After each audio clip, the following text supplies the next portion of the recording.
Assalamualaikum warahmatullahi wabarakatuh. Innal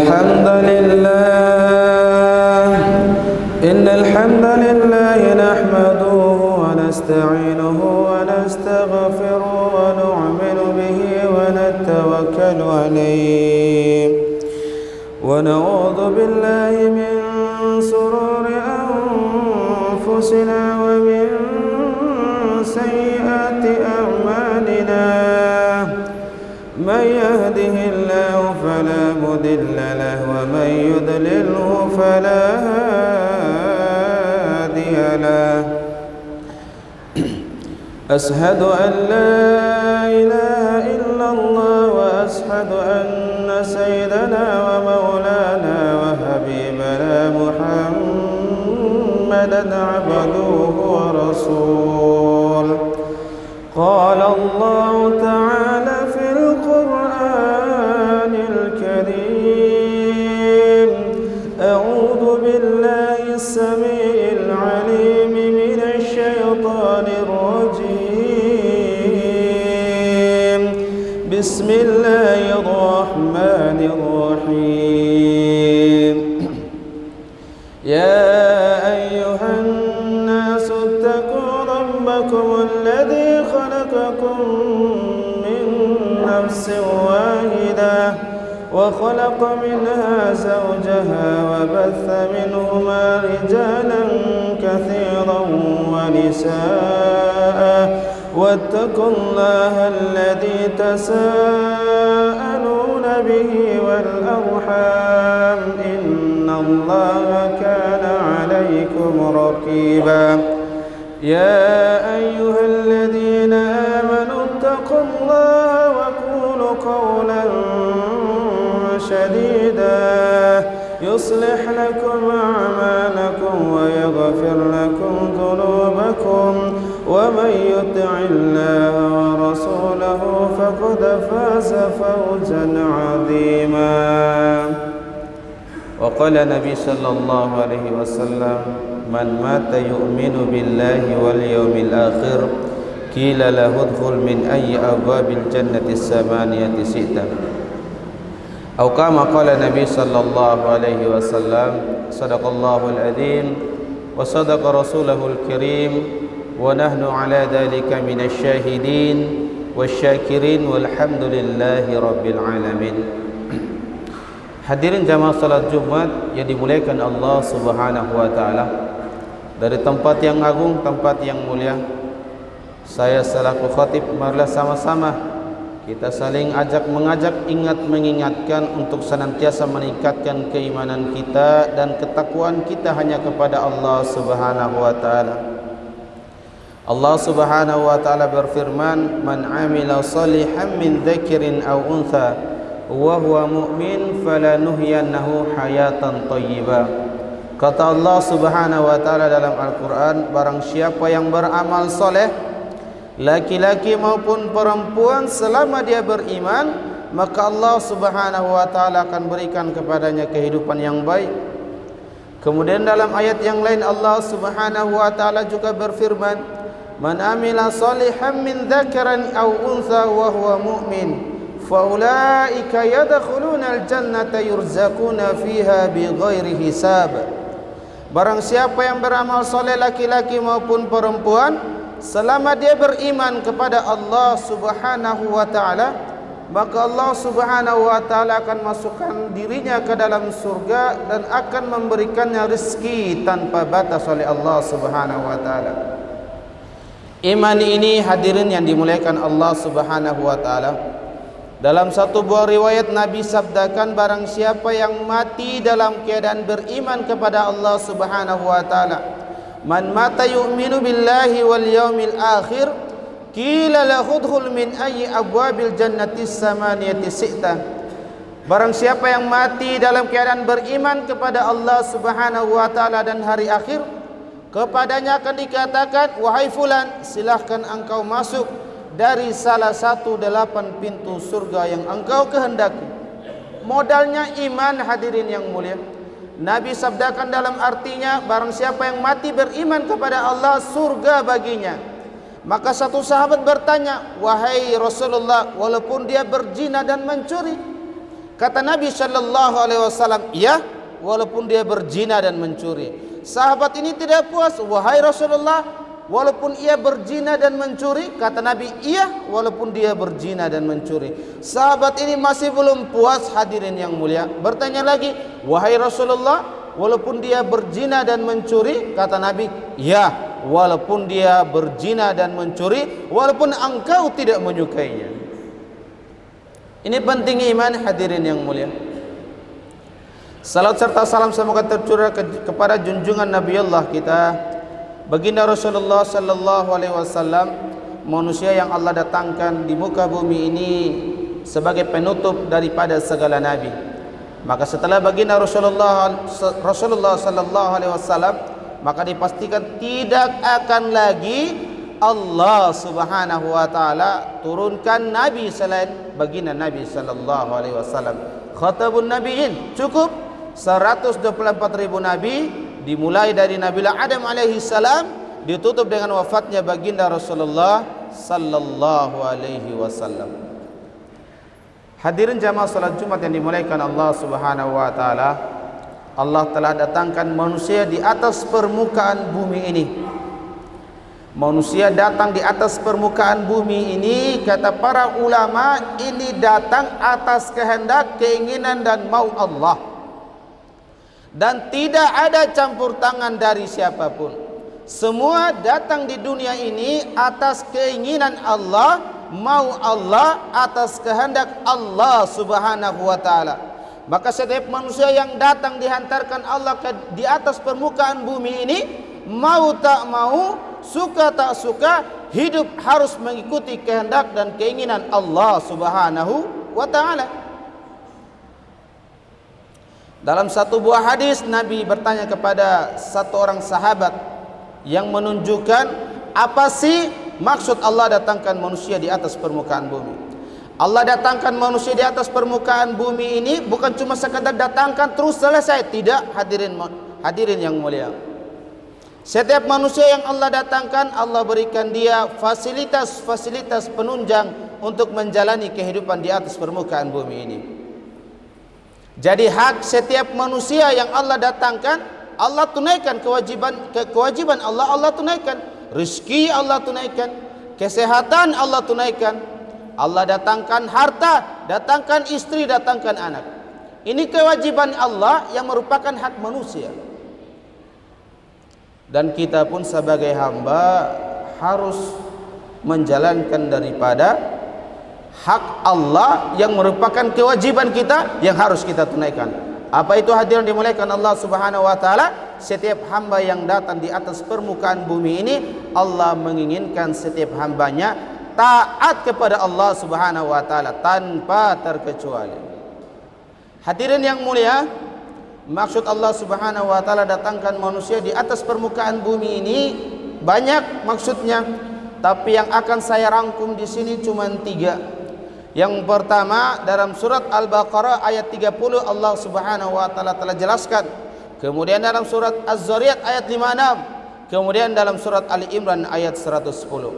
Dalam surat Al-Baqarah ayat 30, Bismillahirrahmanirrahim. Wa idh qala rabbuka lil malaikati inni ja'ilun fil ardi khalifah qalu ataj'alu fiha man yufsidu fiha wa yasfiku ad-dima' wa nahnu nusabbihu bihamdika wa nuqaddisu lak qala inni a'lamu ma la ta'lamun. Hadirin yang mulia, dalam ayat ini Allah gambarkan, Allah sampaikan kepada para malaikat, sesungguhnya Allah berfirman, aku hendak menjadikan manusia yang dengannya akan aku jadikan khalifah di atas permukaan bumi ini. Maka atas pernyataan Allah Subhanahu wa taala, malaikat pun berkata, wahai Allah, apakah kami ini kurang? Bukankah kami ini tiap hari senantiasa mengikuti perintahmu, tunduk dan patuh kepadamu, senantiasa beribadah kepadamu, tidak pernah bermaksiat kepadamu, kata malaikat. Wahai Allah, engkau ciptakan manusia kelak, engkau jadikan khalifah, maka manusia akan membuat kerusakan di atas permukaan bumi itu sendiri. akan saling bertumpah darah sesama mereka. Maka apa kata Allah? Qala inni a'lamu ma la ta'lamun. Sesungguhnya aku lebih mengetahui apa yang tidak kalian ketahui. Maka diciptakanlah manusia untuk dijadikan khalifah. Hadirin yang dimuliakan Allah Subhanahu wa taala. Khalifah ini pemimpin. Kata Nabi, setiap pemimpin kelak di akhiratnya Allah Subhanahu wa taala akan dimintai pertanggungjawaban tanpa terkecuali. Pemimpin yang paling kecil, engkau memimpin dirimu sendiri. Sampai ke level yang agak besar, engkau sebagai kepala pemimpin dalam rumah tanggamu, dalam satu kampungmu. Yang konteks yang terbesar, pemimpin dalam negara itu sendiri. Ingat hadirin yang mulia, kata Nabi, satu orang khalifah bisa menghantarkan kakinya ke dalam surga dan bisa menghantarkan kakinya ke dalam nerakanya Allah Subhanahu wa ta'ala. Pemimpin ini berat hadirin yang mulia. Seorang ayah dalam rumah tangga kelak akan dimintai pertanggungjawaban terhadap istri dan anaknya yang dia pimpin. Kepala desa akan dimintai pertanggungjawaban atas rakyat yang dia pimpin. Begitu juga bupati, begitu juga wali kota, gubernur dan presiden. Semua tidak akan luput dari pertanggungjawaban yang dia jalankan di atas permukaan bumi ini. Dan pertanyaan Allah, tidak ada satu manusia pun yang akan lolos daripada pertanyaan Allah Subhanahu wa taala. Kemudian yang kedua hadirin yang mulia, dalam surat Az-Zariyat ayat 56 Allah Subhanahu wa taala berfirman, "Wa ma khalaqtul jinna wal insa illa liya'budun." Tidak aku ciptakan jin dan manusia kecuali hanya untuk beribadah kepada Allah Subhanahu wa ta'ala. Hadirin yang mulia, kita sekarang masuk dalam bulan yang agung, bulan yang suci, bulan yang mulia. Bulan Ramadan ini hadirin yang mulia sebagai bentuk cinta dan kasih sayang Allah Subhanahu wa ta'ala kepada umatnya baginda Rasulullah sallallahu alaihi wasallam. Di dalam bulan agung ini Allah datangkan satu malam yang lebih baik daripada 1000 bulan. 1000 bulan ini setara 83 tahun lebih. Ini cuma satu malam hadirin yang mulia, setara 1000 bulan. Kenapa? Umat akhir zaman usianya pendek-pendek. Kata Nabi, usia daripada umatku tidak lebih 70-80 tahun, 60-70 tahun. Kita tidak akan mampu menyaingi amalan-amalan umat-umat terdahulu, sebagaimana umatnya Nabi Nuh, sebagaimana umatnya Nabi Musa alaihi salam, yang hidup begitu panjang dihabiskan dengan beramal kepada Allah Subhanahu wa taala. Allah datangkan Ramadan yang kata Nabi sallallahu alaihi wasallam, beramal sunnah di bulan Ramadan pahalanya dijadikan pahala-pahala fardu.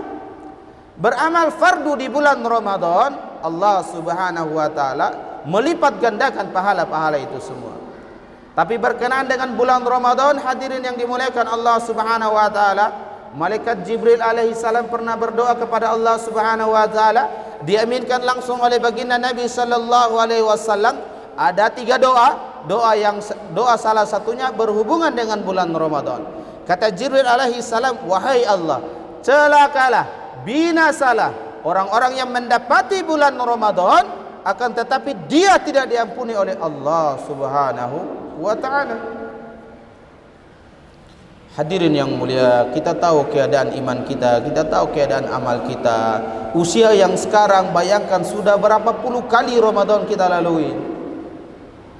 Tapi apa pernah dihisap diri kita masing-masing, sudah sejauh mana amal agama kita di hadapan Allah Subhanahu wa ta'ala? Hari ini Allah datangkan Ramadan, momen yang pas untuk orang yang belum taat untuk taat kepada Allah Subhanahu wa taala.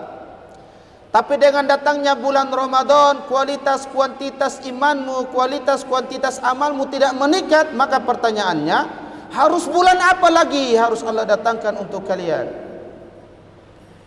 Datang bulan Ramadan, ibadah salatmu biasa-biasa saja. Yang dulunya solat berjamaah pun susah, datang bulan Ramadan pun masih susah. Maka harus bulan apa lagi Allah datangkan untuk kalian? Yang dulu di luar bulan Ramadan untuk duha pun susah, tahajud pun susah, baca Al-Quran pun susah. Datang bulan Ramadan perkara-perkara itu pun masih sulit. Maka pertanyaannya, harus bulan apa lagi Allah Subhanahu wa taala datangkan? Padahal Nabi sabdakan, sekiranya kalian tahu dahsyatnya bulan Ramadan, maka kalian akan merengek-rengek mohon kepada Allah Subhanahu wa taala untuk 11 bulan yang lain dijadikan bulan Ramadan. Tapi hari ini fasilitas bulan Ramadan singkat, cuma 30 hari. Allah kasih bonus bulan cuma 30 hari, singkat bapak-bapak yang dimuliakan Allah Subhanahu wa taala. Kalau kita tidak memaksimalkan ini bulan Ramadan, maka jangan sampai kita kena daripada doanya malaikat Jibril alaihi salam. Celaka rugi orang yang mendapati bulan Ramadan akan tetapi tidak diampuni Allah Subhanahu wa taala, diaminkan oleh baginda Nabi sallallahu alaihi wasallam. Ini doa malaikat Jibril yang mengamininya baginda Rasulullah sallallahu alaihi wasallam. Sudah bisa dipastikan 100% diijabah oleh Allah Subhanahu wa taala. Kemudian yang ketiga, hadirin yang mulia, Allah Subhanahu wa taala berfirman dalam surat Ali Imran ayat 110, kuntum khairu ummatin ukhrijat lin-nas ta'muruna bil ma'ruf wa tanhauna 'anil munkar wa tu'minuna billah. Sesungguhnya kata Allah Subhanahu wa taala, kalian adalah umat-umat yang terbaik yang dikeluarkan Allah Subhanahu wa taala untuk manusia, yang fungsinya amar ma'ruf nahi munkar, saling ingat mengingatkan dalam perkara kebaikan dan saling cegah mencegah dalam perkara kemungkaran. Hadirin dimuliakan Allah Subhanahu wa taala, di akhir khutbah saya dalam perkara amar ma'ruf nahi munkar, Nabi sallallahu alaihi wasallam pernah bersabda, apabila engkau melihat satu kemungkaran maka ubahlah dengan kekuatanmu. Apabila engkau tak mampu maka ubahlah dengan lisanmu. Apabila engkau tak mampu maka camkan dalam hati bahwa itu satu kemaksiatan. Maka ini di bulan yang baik, di bulan yang agung, marilah sama-sama kita saling ingat mengingatkan kepada saudara kita, keluarga kita, tetangga kita untuk terus berlomba-lomba dalam kebaikan, fastabiqul khairat, berlomba-lomba dalam menambah daripada amal-amal kebaikan kita. Ada tetangga kita yang belum punya kemampuan, kita bantu. Ada yang belum punya kemampuan untuk datang berjamaah di masjid, kita ajak dengan lemah lembut. Jangan sampai menyakiti perasaannya. Karena dalam dakwah tidak ada perkara keras-keras, hadirin yang mulia. Itu Fir'aun laknatullah alaih, kerjanya, hobinya bunuh orang, mengaku dirinya Tuhan. Allah Subhanahu wa taala memerintahkan Nabi Musa alaihi salam, wahai Musa, dakwahkanlah agama kepada Fir'aun laknatullah alaih dengan lemah lembut. Hari ini kita tidak membunuh, kita juga tidak merasa diri Tuhan, maka marilah sama-sama saling ingat mengingatkan dalam kebaikan dan jangan saling menyakiti. Barakallahu li wa lakum fil Qur'anil azim wa nafa'ni wa iyyakum bima fihi minal ayati wa dzikril hakim wa taqabbala minni wa minkum tilawatahu innahu was samiul alim. Aqulu qawli hadza wastaghfiru innahu huwal ghafurur rahim.